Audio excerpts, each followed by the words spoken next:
everybody. Welcome once again to the Layman's College. I'm here with a friend of mine, and we're just going to have an impromptu kind of discussion and a little bit of story.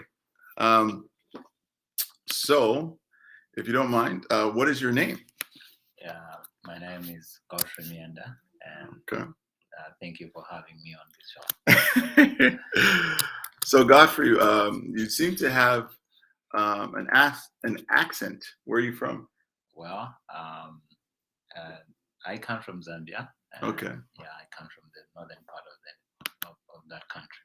Okay. Yeah. Okay. Oh, okay. Yeah. Sorry.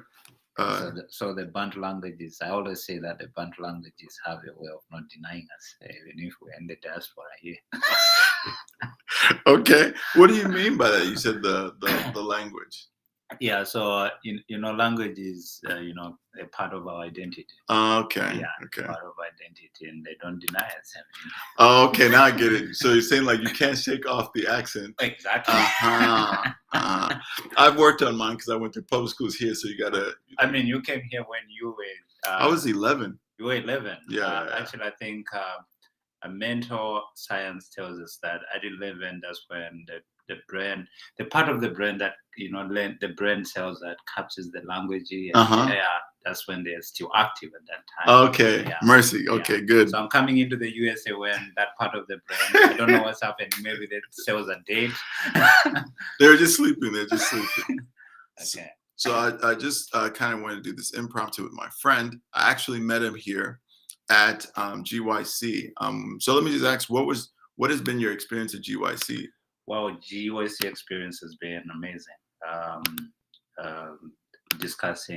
Studying about the Laodicean message. Okay. It's just been a tremendous blessing altogether. I think the message became more personal. I've never seen it before the way I saw it this time, especially the breakaway groups where we're having these discussions in small groups. It was really a blessing. Yeah. And other than that, getting connected to a wide community of different ministries, that also was just amazing. As a result, I've been connected to you. Yeah. Your ministry. Yeah. I met Godfrey. You came to our booth first, right? Yes, I came to your booth. Okay. And you guys were giving out books and puff literatures. Yes. And what was it our booth that you would say that caught your interest?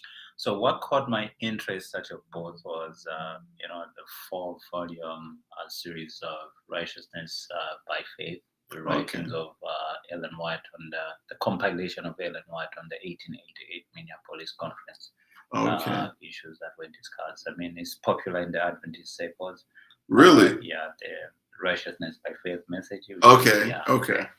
But would you say that the Minneapolis is popular? Is it would you say it's well known, or you say it's well known in Zambia? I'd put it this way: not to use the word popular, but is historical. Okay. Yeah. True. It's historical. True. Yeah. And I guess I think maybe it is. That's why I asked that, because maybe in Zambia it is more historical. Just in my sphere of influence in Adventism, most don't know about it, especially the spheres that I've been around in America. And so for me, it was something that was very impactful in 2018. And I didn't look into it until I was in a place of desperation. And then it kind of was presented to me. And it was providential. Like, I would have not found this at all. I have a short way that I explain it. What's a short way that you would explain the Minneapolis without using 1888, without using the phrase righteousness by faith? What would be a simple way you would explain it? If I would say, is there a parable? Not like a parable or story you could come to picture.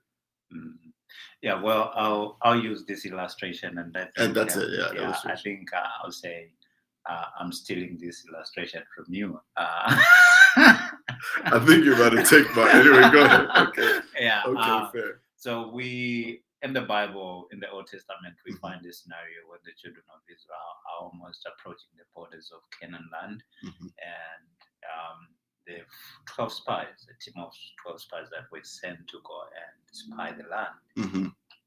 So the report came back. 10 of them said, no, we look like grasshoppers in the eyes of those giant people, Canaanite tribes. But 2 guys, Joshua and Caleb, said, yeah, that's true, but we can conquer them in the name of the Lord.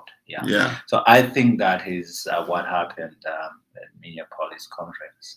2 gentlemen presented the message, and the large community of the SGHH then refused the message. Said it's impossible. And I think there's a way that this has come down to us, because in the cycles of new theology, we hear the men's sentiment saying that it is impossible for us to live sinless, to live sinless life. And there's if Jesus, it would be impossible for us to live sinless until Jesus comes. And when you say sinless, do you sinless lives? I mean, a lot of people would get shocked by that. Do you mean to say that we would get to a point where we would say we no longer need Jesus? No. Okay. Not really, because holiness is not something that is manufactured. Okay. It's not inherent in us. Okay. And anything that is not built up in your system, even if you were given it, you cannot hold it. Okay. So there should be that sustaining grace every day.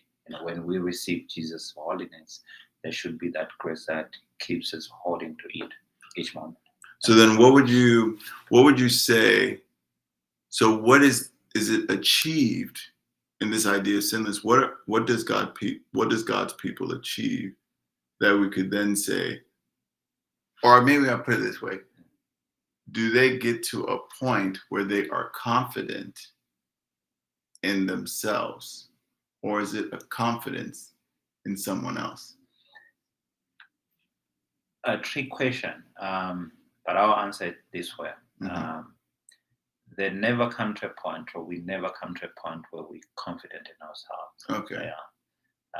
Because that when we get to a point where we say we're confident in ourselves, it simply means we have the power to maintain a righteous record.